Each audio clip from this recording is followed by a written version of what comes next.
চলে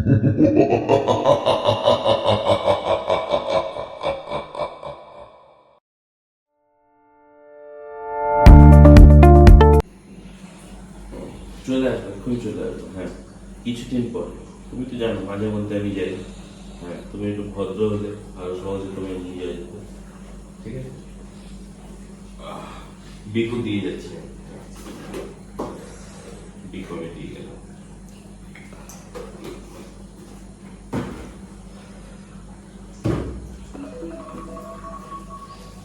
টাটা, সাবধানে যেও।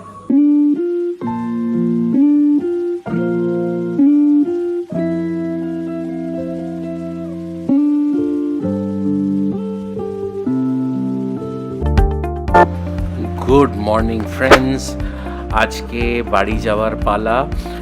অবশ্যই ব্লগটা একটু দুদিন পরে দিচ্ছি, বিকজ আমি সেদিনকে কথা বলার মতো অবস্থায় ছিলাম না। তো অ্যাজ ইউজুয়াল যেটা আমার রুটিন, একটি early morning flight. Once again Priyankar আমাকে প্রচণ্ডভাবে হেল্প করে।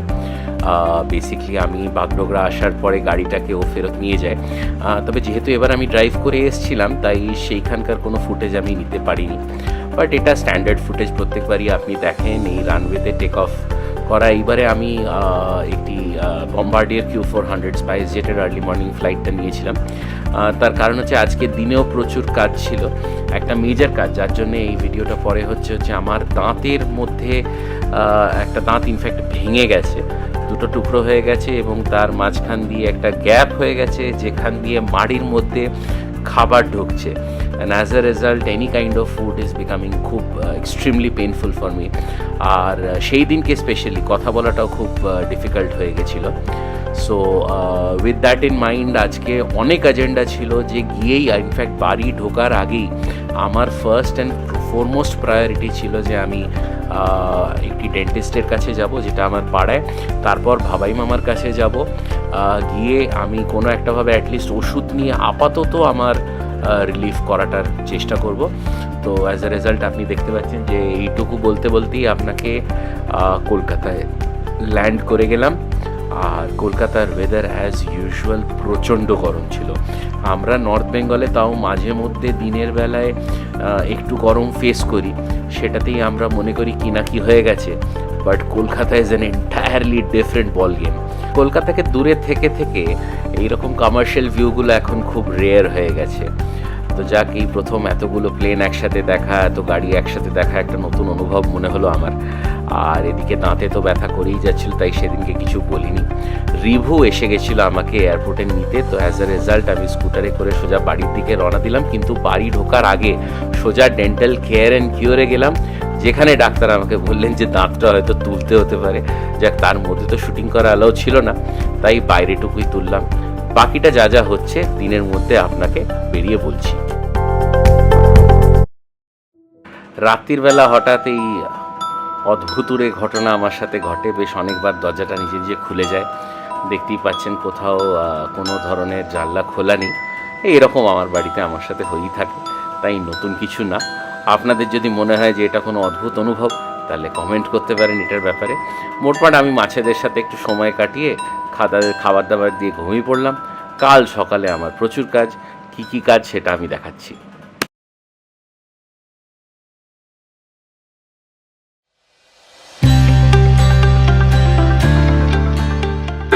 Good morning friends, once again. আজকে হচ্ছে 4 জুন, আর সকাল সকাল আমি নেমে পড়লাম, বিকজ প্রচুর কাজ বলতে দেখতেই পাচ্ছেন বাড়িতে প্রচণ্ডভাবে কনস্ট্রাকশন চলছে। কনস্ট্রাকশন মানে বেসিক্যালি রিপেয়ারিং। বাড়িটা অনেকখানি আমাদের রাস্তার থেকে নিচে নেমে গেছিলো। অ্যাজ আ রেজাল্ট এরমভাবে রিপেয়ারিং হলো। রিপেয়ারিংটা অনেকদিন আগে শেষ হয়ে যাওয়ার কথা ছিল, কিন্তু ফর সাম রিজন একটার পর একটা ছোট ছোট কারণে জিনিসটা ডিলে হতে থাকে, জিনিসটা প্রবলেম একটার পর একটা আসতে থাকে, এবং খুব এফিশিয়েন্টলি যারা রিপেয়ার করছে তারা প্রবলেমগুলোকে সলভ করতে থাকে। কিন্তু আলটিমেটলি আমাদের যে ডেডলাইনটা ছিল, যে বেসিক্যালি আমি যাতে মনস্বিনী আর কুটুকে নিয়ে এর মধ্যে আসতে পারি, সেই ডেডলাইনটা আলটিমেটলি এইবারের জন্য হিট হলো না।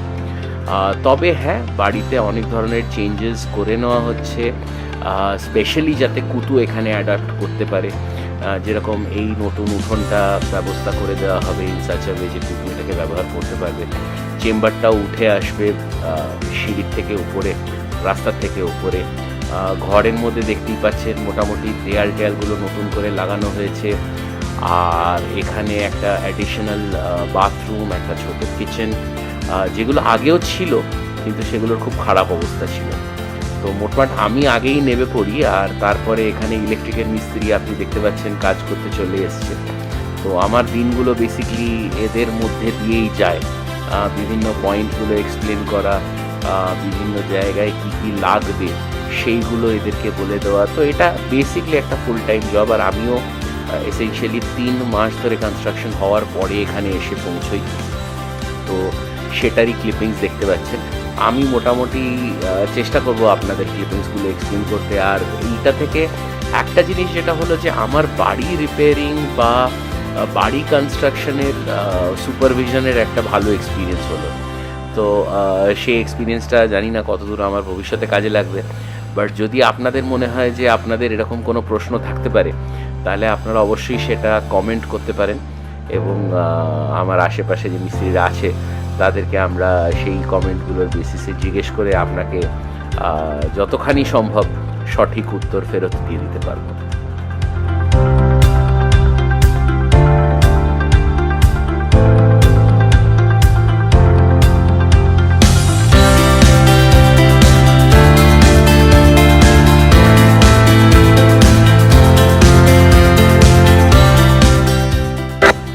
দেখতেই পাচ্ছেন এবারে কীরমভাবে দেয়ালের মধ্যে দাগ কেটে স্ল্যাব বসানো হচ্ছে, আর এদিকে এখন মার্বেলের মিস্ত্রি টাইলস কেটে বসাতে বসে গেছেন। সাইমultaneously ওপরে যে যে চ্যানেলগুলো ঠিক করে লাগানো হয়নি সেখানে এখন তার বসবে, ইলেকট্রিকের মিস্ত্রি সেটা করবে। আর তার সাথে সাথে পুট্টির মিস্ত্রিও লেগে যাবে। সে মোটামুটি যে জায়গাগুলো এখনও পুট্টি হয়নি সেখানটা পুট্টি বসাবে। রিভুর যে অরিজিনাল ঘরটা ছিল বা এখনও যেটা ভবিষ্যতে ওর ঘর হবে সেইটাকে আমরা স্টোর রুম হিসেবে আপাতত ব্যবহার করছি। আর এইখানে আমাদের সিমেন্টের মশলা মাখা হচ্ছে।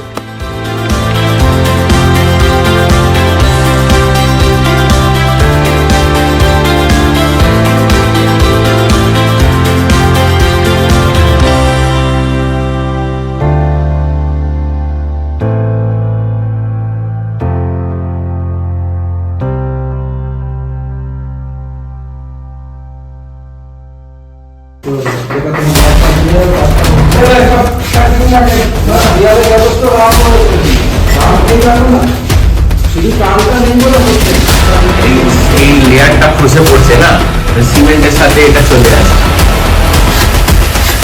ওইখানটাতে একটু খসিয়ে দিলে হয়ে যাবে।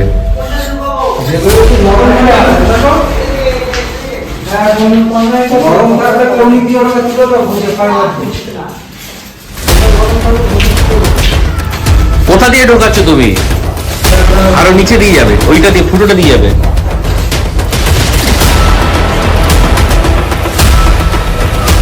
না না, ও অন্য ফুটো হয়েছে। না না না, ওই ফুটো না, ফুটো না, আরো নিচের ফুটোটা, ও উপরের ফুটোটা দিয়ে ঢোকাচ্ছে, এই যেখান দিয়ে এই পাইপটা আছে। আরে এই যে বস্তাটা দেয়া আছে দেখ একটা। হ্যাঁ দেখছি। এরম ভাবে এই কাজের মাঝখানে দিন কেটে গেল। আমাদের কিছু চেনা পরিচিতি স্পেকটেটাররাও কাজ দেখতে চলে এলো, এবং দেখতেই পাচ্ছেন দাঁতটা আগে ঠিক করে নিই, তারপরে আবার কথা হবে। যদি ব্লগটা ভালো লেগে থাকে প্লিজ লাইক, শেয়ার আর সাবস্ক্রাইব করবেন। পরবর্তীকাল অবধি বাই বাই।